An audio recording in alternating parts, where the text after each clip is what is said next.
Brain stem is a house of primitive reflexes. Brain stem में क्या होता है बेसिकली, जब तक हमारा थिंकिंग ब्रेन एक्टिवेट नहीं हो जाता, which means the higher part of the brain, till the time brain stem active रहता है, रिफ्लेक्सेस इनवॉलंटरी मूवमेंट परफॉर्म करती रहती हैं।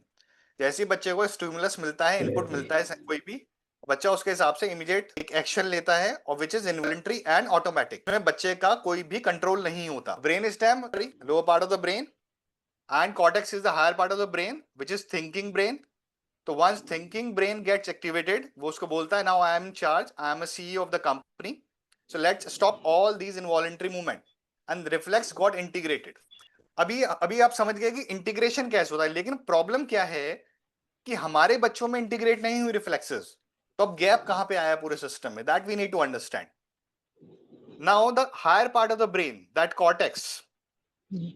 Cortex is disorganised, which means अगर हम बच्चे को देखेंगे तो बच्चा हमें डिसऑर्गेनाइज दिखेगा, और उसका सीधा मतलब है कि हमारा कॉर्टेक्स जो है डिसऑर्गेनाइज है।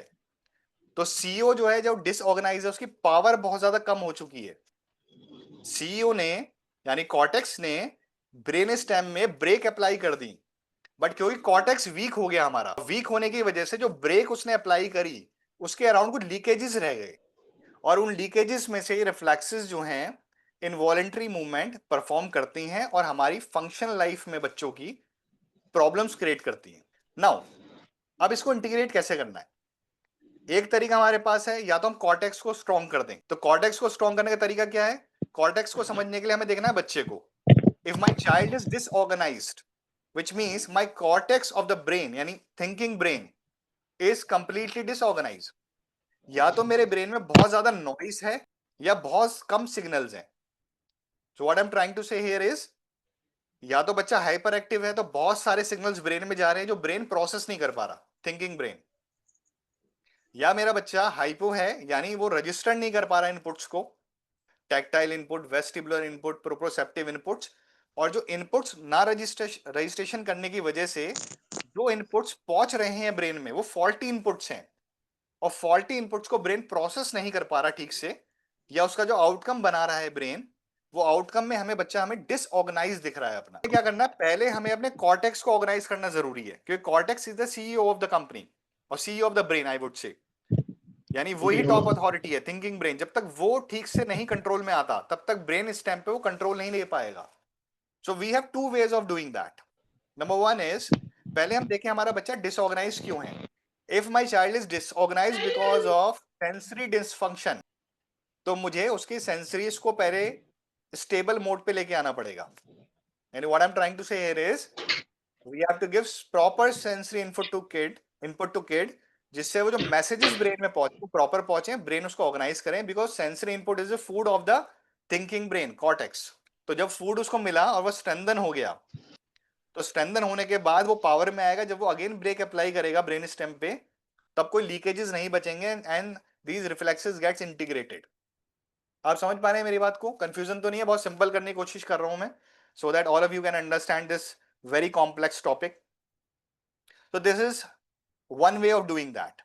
तो इसका मतलब मैं यहाँ पे आपसे कह रहा हूँ कि बच्चे की पहले सेंसेस को हमें देखना पड़ेगा कि अब वो सेंसरी डिसऑर्गेनाइज तो नहीं है। तो अगर हम सेंसरी को छोड़ के रिफ्लेक्स पे काम करना स्टार्ट कर दें तो इंपैक्ट नहीं आ पाएगा, क्योंकि ब्रेन में बहुत ज्यादा नॉइस है, और थिंकिंग ब्रेन को ही कंट्रोल लेना है फाइनली। लेकिन अब यहां पे कैच है। द कैच इज, काफी सारे थेरेपिस्ट पहले रिफ्लेक्स इंटीग्रेशन के लिए जाते हैं। तो क्या वो मेथड गलत है या वो रॉन्ग है? तो इसको समझते हैं पहले। तो मैंने आपको पहले मेथड में बोला कि पहले हमें बच्चे को सेंसरी लेवल पे ऑर्गेनाइज करना है, जैसे ब्रेन में जो सिग्नल्स जाएं तो प्रॉपर जाएं, और ब्रेन ऑर्गेनाइज हो जाए। ऑर्गेनाइज होने के बाद ब्रेन अपने फंक्शन को, जो उसका नेचुरल फंक्शन है थिंकिंग ब्रेन का, कि अब मैं सोच के डिसीजन लेके कोई एक्शन लूंगा, इनवॉलेंट्री मूवमेंट नहीं होंगे, ब्रेन स्टेम को बोलेगा वो, तो ब्रेन स्टेम कंट्रोल हो जाएगा। बट अगर मेरे मेरे रिफ्लेक्सेस जो हैं उनकी वजह से मेरी फंक्शन लाइफ में ज्यादा इंपैक्ट है, बैड इंपैक्ट है, और मैं सेंसरी लेवल पे ऑर्गेनाइज हूं, so I have to change, reverse the strategy. तो पहले मुझे क्या करना पड़ेगा, जो जो मेरे रिफ्लेक्सेस से सिग्नल ब्रेन में जा रहे हैं, ब्रेन स्टेम से थिंकिंग ब्रेन में, पहले मुझे उस चैनल को प्रॉपर बिल्ड करना पड़ेगा। यानी पहले मैं रिफ्लेक्स इंटीग्रेशन स्टार्ट करूंगा, बच्चा सेटल होगा, और जब ब्रेन में सिग्नल जाएगा, ब्रेन थोड़ा ऑर्गेनाइज होगा, फिर हम देखेंगे सेंसरी लेवल पे क्या प्रॉब्लम है, सेंसरी लेवल की प्रॉब्लम को फिर रेक्टिफाइड करेंगे तो बच्चा प्रॉपर्ली ऑर्गेनाइज हो जाएगा। So there are two ways of doing that. First is sensory input देंगे, बच्चे को काम डाउन करेंगे, ब्रेन को ऑर्गेनाइज करेंगे, brain will take over the control और फिर रिफ्लेक्स इंटीग्रेशन का प्रोसेस स्टार्ट करेंगे। तो रिफ्लेक्स इंटीग्रेशन के जो सिग्नल जाएंगे कॉर्टेक्स में, तो ब्रेन उसको जल्दी रजिस्टर करेगा, टाइम सेव होगा, कम समय में अच्छी ग्रोथ आएगी। बट खाली रिफ्लेक्स इंटीग्रेशन करेंगे, सेंसरी को छोड़ देंगे, ब्रेन पहले ही स्कैटर्ड है, डिसऑर्गेनाइज है, उसमें पहले ही बहुत सारे सिग्नल्स ऑलरेडी हैं, तो रिफ्लेक्सेस के जो भी इनपुट हम दे रहे हैं ब्रेन में, वो वहां पे काम नहीं कर पाएंगे प्रॉपरली। यानी ब्रेन उसको रजिस्टर नहीं कर पाएगा, या रजिस्टर कर पाएगा तो बहुत टाइम लेगा, या टाइम भी लेने के बाद रजिस्टर करेगा तो प्रॉपर रिस्पॉन्स नहीं आ पाएगा। तो अभी हमने दो स्ट्रैटेजी से बात करी, स्ट्रैटेजी से पहली स्ट्रैटेजी जहां सेंसरी बच्चे को डिसफंक्शन बहुत ज्यादा हाई है और उसकी वजह से पूरा ब्रेन डिसऑर्गेनाइज है और रिफ्लेक्स इंटीग्रेशन में भी उसको प्रॉब्लम है, यानी रिफ्लेक्स रिटेन्ड है। तो पहले हमने उसको सेंसरी लेवल पे ठीक किया, ब्रेन को ऑर्गेनाइज किया और फिर हमने रिफ्लेक्स इंटीग्रेशन का प्रोसेस स्टार्ट किया। लेकिन सेकंड सिचुएशन मैंने आपको बताई जहां पे रिफ्लेक्सेस की वजह से फंक्शनल लाइफ में बहुत इंपैक्ट आ रहा है, सेंसरी इश्यूज नहीं है उतने, तो वहां पे क्या करेंगे, पहले रिफ्लेक्स इंटीग्रेशन का प्रोसेस करेंगे और उसके बाद फिर सेंसरी इनपुट देंगे। Sensory input is a food for our thinking brain cortex, उसके बिना वो वीक होगा ही होगा।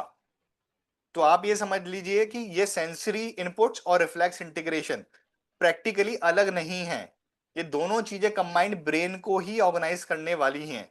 ये कुछ बिजनेसमैन जो थे इस फील्ड के अंदर, उन्होंने इसको दो पार्ट में बना दिया, one is sensory integration, one is reflex integration. Practically वो एक ही चीज है।